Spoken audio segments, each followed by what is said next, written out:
Selamat sore, saudaraku yang diberkati dan dikasihi Tuhan. Kita berjumpa kembali melalui live streaming ini, di mana kita akan membahas pelajaran sekolah sahabat kita yang terakhir di dalam kuartal atau triwulan ini. Ya, kita akan mengakhiri buku ulangan, dan nanti minggu depan kita sudah beralih ke buku yang lain. Saudaraku, mari kita tunduk kepala sejenak.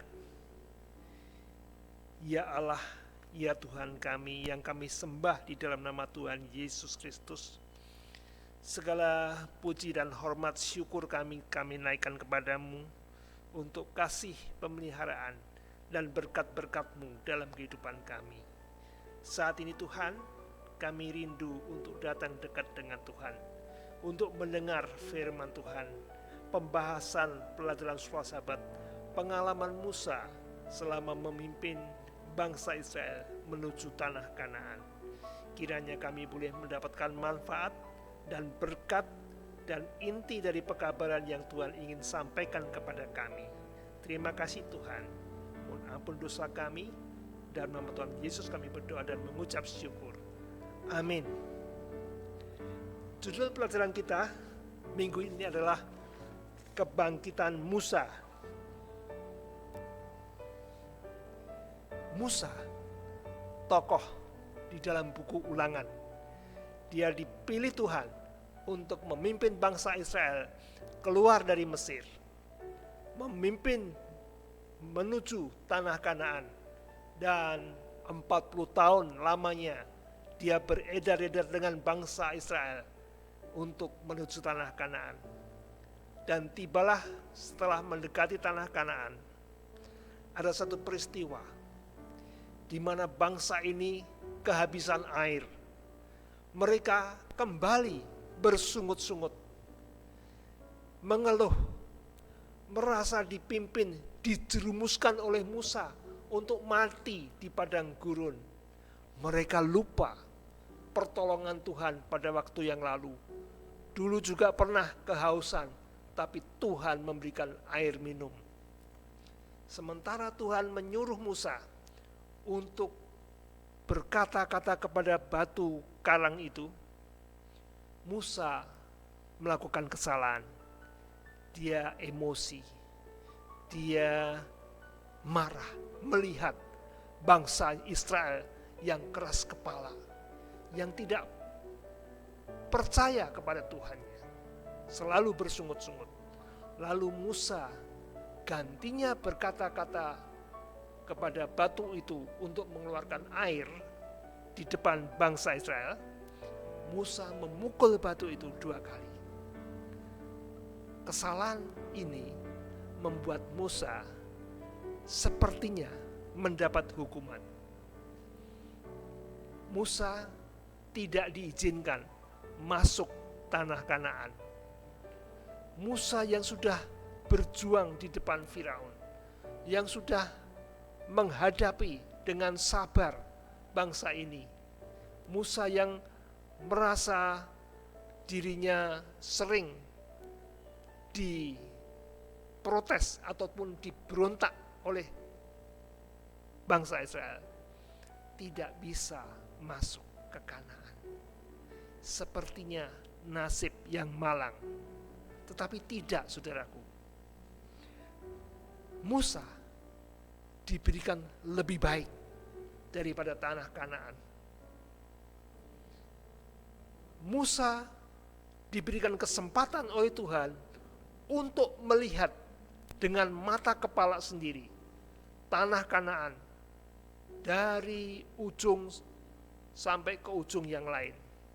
Musa bisa melihat bagaimana luasnya tanah Kanaan, bagaimana suburnya tanah Kanaan, bagaimana hasil bumi daripada tanah Kanaan yang luar biasa, dan betapa indahnya tanah Kanaan yang akan ditempati oleh bangsa Israel. Mungkin kita berpikir, kenapa ya seorang Musa bisa melihat sampai sedetil itu? Itu adalah kuasa Allah. Musa diberikan kuasa supranatural, sehingga dia bisa melihat. Kita bisa baca di dalam Ulangan 34. Kemudian naiklah Musa dari dataran Moab ke atas gunung Nebo, yakni ke atas puncak Pisgah yang di tentangan Yeriko. Lalu Tuhan memperlihatkan kepadanya seluruh negeri itu, daerah Gilead sampai ke kota Dan, seluruh Naftali, tanah Efraim dan Manasya, seluruh tanah Yehuda sampai laut sebelah barat, tanah Negeb dan lembah Yordan, lembah Yeriko, kota pohon korma itu sampai Soar. Berfirmanlah Tuhan kepadanya, inilah negeri yang kujanjikan dengan sumpah kepada Abraham, Ishak dan Yakub. Demikian kepada keturunanmu lah akan kuberikan negeri itu. Aku mengizinkan engkau melihatnya dengan matamu sendiri, tetapi engkau tidak akan menyeberang ke sana. Tidak memasuki Kanaan, tapi itulah melihat semuanya. Lalu Tuhan memberikan yang lebih baik lagi. Ayat 5. Lalu matilah Musa, hamba Tuhan itu, di sana di tanah Moab, sesuai dengan firman Tuhan. Setelah Musa melihat semuanya, merasa puas, maka Tuhan mengizinkan dia beristirahat. Dan Musa umurnya 120 tahun, cukup tua kan? Nah, ayat 6, dan dikuburkannya lah dia di suatu lembah di tanah Moab, di tentangan Bet Peor, dan tidak ada orang yang tahu kuburnya sampai hari ini.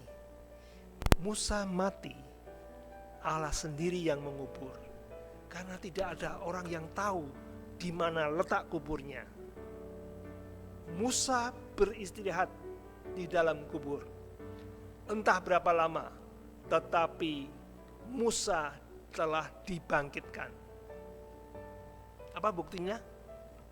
Kalau kita membaca di dalam Markus pasal yang ke-9, waktu Yesus dimuliakan di atas gunung, Petrus, Yakub dan Yohanes melihat sementara Yesus sedang berdoa, Yesus berubah rupa di depan mata mereka. Markus 9 ayat 2, 3 dan 4. 6 hari kemudian Yesus membawa Petrus, Yakobus dan Yohanes, dan bersama-sama dengan mereka ia naik ke sebuah gunung yang tinggi. Di situ mereka sendirian saja. Lalu Yesus berubah rupa di depan mata mereka, dan pakaiannya sangat putih berkilat-kilat. Tidak ada seorang pun di dunia ini yang dapat mengelantang pakaian seperti itu. Maka tampaklah kepada mereka Elia bersama dengan Musa, keduanya sedang berbicara dengan Yesus. Elia kita tahu, dia diangkat hidup-hidup ke surga. Musa sekalipun mati, tapi kemudian dibangkitkan dan naik ke surga. Dan mereka sekarang sedang bercakap-cakap dengan Yesus. Apa kira-kira yang dipercakapkan? Musa dan Elia meneguhkan, menghibur, menguatkan akan misi Yesus, bahwa dia harus menjalani pengorbanan di kayu salib. Tapi itu adalah untuk semua orang, untuk dapat diselamatkan. Saudaraku, Elia mewakili orang-orang hidup yang naik ke surga, yang boleh hidup kekal. Musa mewakili orang-orang yang mati di dalam Yesus, di dalam kebenaran, yang kemudian dibangkitkan. Saudaraku, Allah memberikan bukan tanah Kanaan, tetapi Kanaan sorgawi, Kanaan yang lebih baik daripada Kanaan yang ditempati oleh bangsa Israel, yaitu di sorga. Nah, bagaimana dengan kita?